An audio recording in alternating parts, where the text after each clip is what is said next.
Parables aren't confusing because they're deep. They're confusing because of how you're reading them. You've probably read a parable before, maybe even a lot of them. And if you're like most people, you finish it thinking, I think I get it. But if someone asked you to explain it, or actually apply it, you'd hesitate. Something about it just feels off. Like you can follow the story, but the meaning doesn't fully land. Here's the part most people never hear. It's not because you're not smart enough. It's not because you're not spiritual enough. And it's not because the parable is too complicated. It's because of how you've been reading them. Most people read parables the same way they read everything else. Quickly, looking for the point, trying to get it as fast as possible. But parables were never designed to be read that way. Parables are not meant to be solved. They're meant to be explored, and that's a completely different mindset. When you try to solve a parable, you rush toward an answer, but when you explore it, you slow down. You notice things. You let the story actually do something to you. And here's the part that might surprise you. The confusion you feel when reading a parable isn't a sign that you're failing. It's a sign that the parable is working. Parables were designed to make people think, not casually, but deeply. They were meant to slow you down, to make you sit with what you just heard.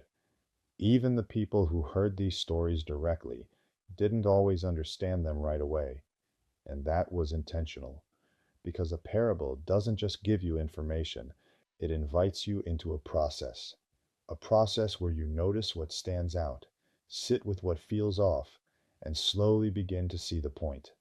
But here's where most people struggle today. We've been trained to consume information quickly. We scroll, we skim, we look for highlights. That works for most things. It does not work for parables. There are two main reasons this feels difficult. First, there's a cultural gap. These stories come from a completely different world. Farming, vineyards, servants, religious leaders. Those were everyday realities back then. For us, they're not. So when we read them, there's already a gap.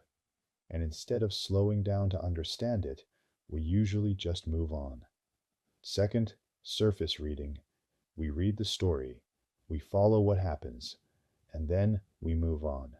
But parables aren't built for surface reading. They're built for attention. If you read them quickly, you miss the very thing that gives them meaning.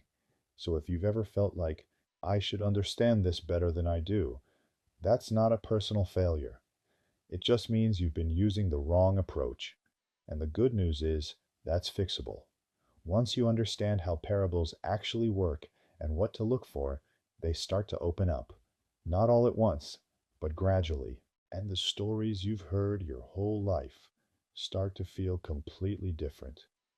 In the next video, I'm going to show you the biggest mistakes people make when reading parables.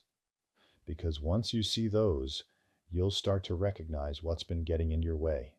And more importantly, you'll know how to fix it.